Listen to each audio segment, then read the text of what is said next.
Are you familiar with the Pokemon Whimsicott? There's a good chance you are. It's quite a popular Pokemon, with its cute design and also an entire day to its name, that being Whimsicott Wednesday. In the actual Pokemon universe, it would seem the average citizen is not as fond of Whimsicott as we may be, though. It says in the Ultra Sun Pokedex, this nuisance sneaks into people's homes where it hides important things and scatters cotton all over the place. I have to admit, that sounds pretty annoying, Whimsicott. You shouldn't be doing things like that. Please do not hide my important possessions like my dog hoodie that I got from JimothyCool.com. That's very important to me, and I need that. Competitively speaking, Whimsicott is very interesting, because this is a textbook example of a Pokemon that thrives in competitive doubles, while being pretty average in competitive singles.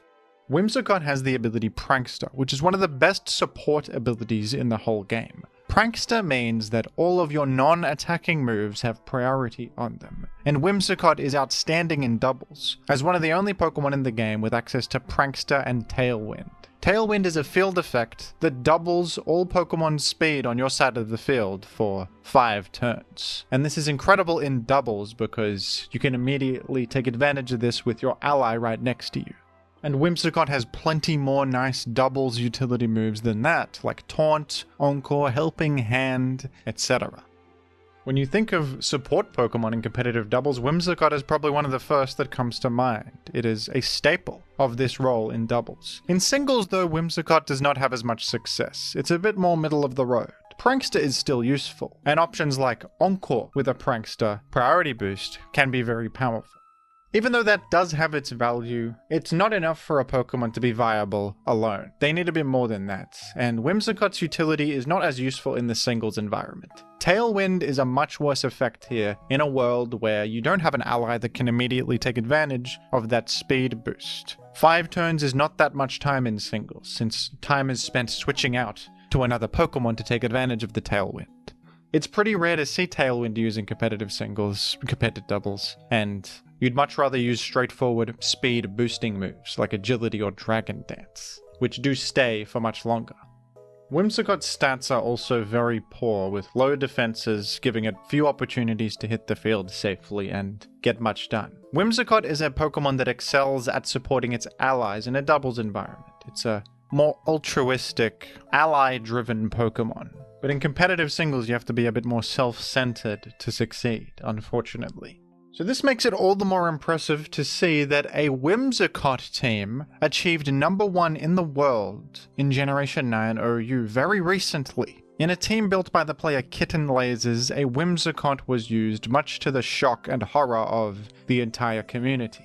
In Gen 9, Whimsicott is ranked in the ZU tier, the lowest possible usage-based tier. Whimsicott has never been a great choice in competitive singles, it's just not built for this environment, so to see it not only succeed in competitive singles this much, but also in Gen 9 OU, one of the highest power level tiers we have ever seen, where power creep is getting insane. That's even more impressive. So what is the story here? How did this happen? And what is Whimsicott doing on this team that makes it so special? What does Whimsicott bring that others cannot?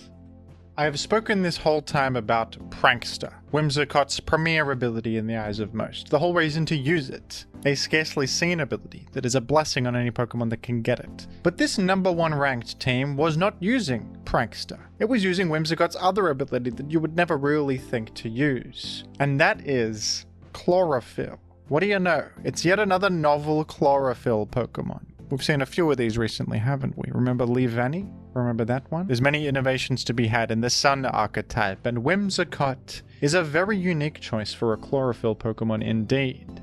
Whimsicott may not seem like an ideal Chlorophyll Pokemon. I mean, its special attack is only 77. That's not much by today's standards, is it? But this usage of Whimsicott here as a Chlorophyll threat is actually very creative. And Whimsicott happens to have a bunch of unique qualities that make it fit really well in this particular metagame. First of all, Whimsicott has access to growth. So if you pump special attack EVs into this, give it a modest nature, a life orb, and growth to increase its special attack by 2, it actually does hit pretty hard. Surprisingly so. I was a bit shocked to see this, but after a single growth boost, Whimsicott can one-hit KO the most common King Gambit set, the one without any HP investment. And Whimsicott also happens to resist Sucker Punch, so that alone is a big deal. Whimsicott happens to be a rare example of a special attacking chlorophyll Pokemon that resists Sucker Punch and threatens King Gambit with lethal force.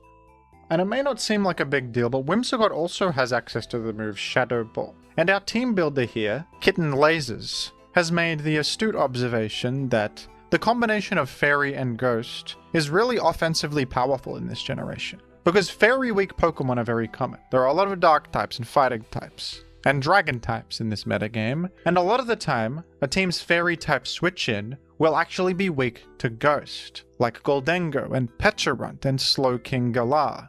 Whimsicott, with the combination of Moonblast, Shadow Ball, and Growth, outruns the whole metagame and actually threatens a significant amount of the metagame too, with super effective damage. Giga Drain is of course the last move slot here, a simple grass type stab option that also comes in handy here and there. But isn't it interesting that this Pokemon that is primarily used as a utility guy to set up Tailwind in doubles happens to fit well with this Chlorophyll set, an ability nobody would have thought to use on this?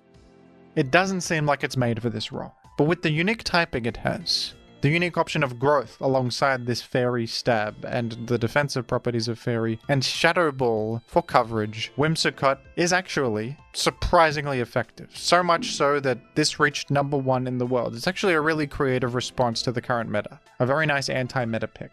The team builder, KittenLasers, compared this Whimsicott set to a Calm Mind Booster Energy Iron Valiant, who does serve a similar purpose, right? Iron Valiant gets a temporary speed boost from the Booster Energy, forces something out with all of its offensive options, and then clicks Calm Mind to boost up further and probably end the game off that.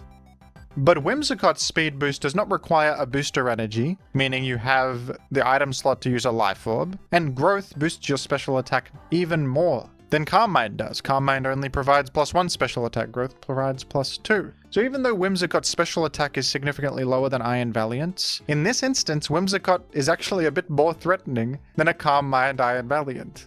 It requires Sun to be up of course, but Sun teams are good in Gen 9. They're fairly easy to make work.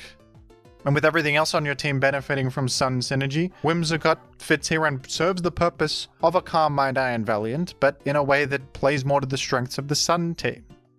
And is also a surprise anti-meta guy that not everybody's prepared for right now, that punishes a lot of common team structures. It seems like a lot of these new Ninetales Sun teams with the Photosynthesis Pokemon on them are able to enable some really oddball Chlorophyll Pokemon that fill gaps very conveniently. As if this slot is a bit malleable. We saw Livani work in a similar slot, allowing for a unique Sticky Web Sun team, and this Whimsicott slot is also offensively handling certain things that the rest of the team cannot. This team is also running a Comfey, which is not completely unique. We've seen Comfey quite a bit actually in Gen 9 OU as a pretty unique boost sweeper. People realized Comfey's quite good in Gen 9 with its priority Draining Kiss. Draining Kiss receives priority from the ability Triage, which grants all healing moves priority. And the most common way that I've seen people use Comfey is on terrain teams, usually alongside Rillaboom. Use a Grassy Seed, Calm Mind, and Stored Power plus Draining Kiss for Comfey to act as a late game cleaner. But this is the first time I have ever seen Comfey on a Sun team. And interestingly, Comfey also gets Growth. In Sun, Growth provides +2 to attack and special attack, which is actually really good with Stored Power. Even though you're not using the attack boosts, they are buffing the base power of Stored Power by 20 each time. And Growth is a much more aggressive and fast-paced boost than Calm Mind. It's making you more offensively scary sooner. Synthesis is also here as a pretty nice extra Sun synergy. In Sun, Synthesis heals for 75% of your health, so yet another pretty creative Pokemon on a Sun team, with Growth and Synthesis as the primary reasons to use it. This also runs a Life Orb for more damage output, not needing the Grassy Seed you usually need quite as much. And this theme really has a common theme of immediately threatening special attackers, because it's also running Iron Moth. I haven't seen Iron Moth too much on Sun teams, but of course it does fit. It's a fire type. Fire types are usually good on Sun. It's more common to see past Paradox Pokemon on Sun teams because of course they have Photosynthesis, which benefits from the Sun, but Iron Moth is perfectly acceptable here as a fire type booster energy threat. It's even using Solar Beam as a grass type option. That's a rather unique benefit. which hits significantly harder than the usual grass coverage of Energy Ball that Iron Moth has to run. And the rest of the team is a pretty standard trio on Sun teams. You see these guys on almost every Sun team these days. Those being Ninetales, Great Tusk, and Walking Wake. Ninetales has firmly risen above Torkoal as the most popular Sun setter right now, with its higher speed, hard-hitting Weather Ball, Healing Wish, which is very nice on this team as well, resurrecting an entire Whimsicott or a Comfey for a sweep, and even Encore, which is great in this metagame to punish Sucker Punch and Thunderclap, and other such things. Walking Wake has an Assault Vest on this team, which is cool. At least there's something that can come in defensively and then pivot with Flip Turn to enable entry points for all of your powerful fellows. And Great Tusk is, interestingly, the only physical attacker here. It's a very special attack-focused team, isn't it? This Great Tusk is not running attack investment because it wants speed to be its highest stat. Since speed is 300, speed will be boosted by photosynthesis, allowing this to have a fast rapid spin to save your life and clear hazards to enable this Iron Moth and Ninetales so that they don't get destroyed by rocks. And the speed boost is of course also just useful offensively, allowing you to outrun everything with your ground ice coverage combo. You also can get fast Stealth Rocks in there, just a solid utility Pokemon as always with Great Tusk. I don't know about you folks, but I want to see some actual evidence that this is a good team. I want to see this team in the wild. So here's an example game of the #1 ladder run. Whimsicott against a pretty standard looking meta team, and I'm already seeing confirmation of the KittenLasers thesis. The idea that this Fairy Ghost coverage combo is really good in the metagame right now. Because look at the enemy team. Great Tusk and Weavile are vulnerable to Moonblast. They're fairy weak. Peturant and Iron Crown are probably the two fairy-type answers on the enemy team, and wouldn't you know it, they are both weak to Ghost. Gliscor and Alomomola are also neutral to the fairy stab. Alomomola is weak to grass. I think that we're about to see a Whimsicott sweep in the making. I think that this Whimsicott has never seen anything better than this. This version of the team seemed to be running Ceruledge in place of Iron Moth, and it's instantly died, so I suppose that's why it was cut in favor of Iron Moth. That's okay though. Walking Wake actually gets a significant speed boost.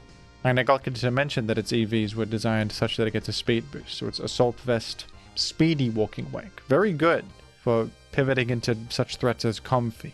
And here's Comfey with a growth boost in the face of a Gliscor.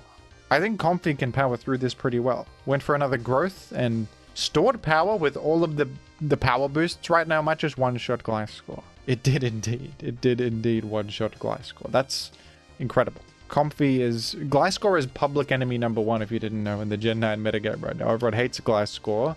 It's been very difficult for some people to handle, but here's Comfey making quick work of it.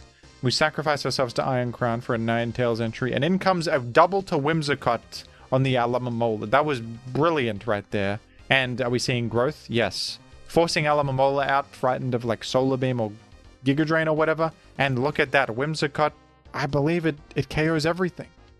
Indeed, Weavile, you don't even need to Moonblast. Giga Drain also heals you back up. And it's a forfeiture. We would have Moonblasted the Great Tusk, Shadow Ball to the Peturunt, and Giga Drained the Alomomola for an easy victory against a meta team. Look at this. That's outstanding. So that last game was a pretty standard balanced matchup, but what about this? This is a pretty standard hyper offense. We've got all the usual offenders. Araquanid for the sticky webs, Raging Bolt, Goldengo, King Gambit, Iron Moth, all of these really powerful threats. How will Whimsicott Nation defeat this adversary? How will Whimsicott Wednesday triumph in this position? We're going straight to the Whimsicott. That's a bold move. That is a bold move. Are we going to growth right off the bat? No. Just going to Moonblast. I think Whimsicott cannot really stay here. No, there's nothing to do here. In fact, Iron Moth is actually not a good matchup for Whimsicott, is it? Because you do resist everything Whimsicott does, except for a pretty unremarkable neutral Shadow Ball. But Iron Moth falls to Walking Wake. And now it looks like Whimsicott is much more primed for a sweep, because look at the team. Raging Bolt and Great Tusk are both weak to Fairy. Let's see if Whimsicott can make something happen here. Great Tusk is interestingly receiving an attack boost from photosynthesis because of that sticky web. Iron Moth hits the scene against Goldengo and shrugs off a dazzling gleam. That was a good switch in, but Psyshock has caught Iron Moth off guard there. That's pretty bad. Ninetales comes back in to reset the weather. I wonder if our hero here needs to rapid spin. Whimsicott could be fast enough with chlorophyll that rapid spin is not necessary. We do get the growth, and I believe Shadow Ball KOs this. That's beautiful. The inviting in of Goldango is such a good opportunity for gaming. And like I said, this King Gambit should die in one shot. Isn't that's such a good metagame call to run this Whimsicott that just invites in Goldango to its own doom, and King Gambit. What a world. Raging Bolt even has to Terra Ghost to try and dodge an incoming Moonblast, and it dies anyway. And of course the final two Pokemon both die to Moonblast. Probably. I've seen enough. I've seen that this is genius. I love a creative anti-meta Pokemon, and this is certainly it. Whimsicott, I'm sold on it. It's in some of the most standard matchups I've seen, like teams you face all the time, structures you face all the time. Whimsicott is tearing them apart. This one, there was a bit of a stopgap in the sense that Iron Moth is a bad matchup for Whimsicott, but this Walking Wake seems like it matches up into the Iron Moth, eliminates it, and then creates the path for Whimsicott to power forward. And Whimsicott constantly invites in Steel and Poison types that conveniently in the Gen 9 metagame happen to be Ghost Weak, giving you not only a free turn to growth, but a bait to punish them. I think it's kind of genius, and it's also the kind of thing that you wouldn't think of unless you're viewing team building from a very pure point of view, because everybody views Whimsicott as the prankster utility Pokemon. I would never think to use Whimsicott as a chlorophyll Pokemon, or to think of it as a growth sweeper, but this is the kind of thing you arrive at when you have a very specific problem you need to solve, and only one thing can do it. This is yet another unique chlorophyll Pokemon that has rounded out a very creative take on a Sun team. Gen 9 OU may be a very power-crept metagame, but with such a centralized metagame as this, unique solutions to these problems prop up. And we are seeing that more and more, aren't we? What do you think of this interesting Whimsicott team? And now that people know its tricks, do you think it will still perform so consistently? Do you think any more underrated weirdo Pokemon will prop up in higher ladder to catch people off guard? If so, what do you think will? Let me know down below in the comments, and thank you for watching as always.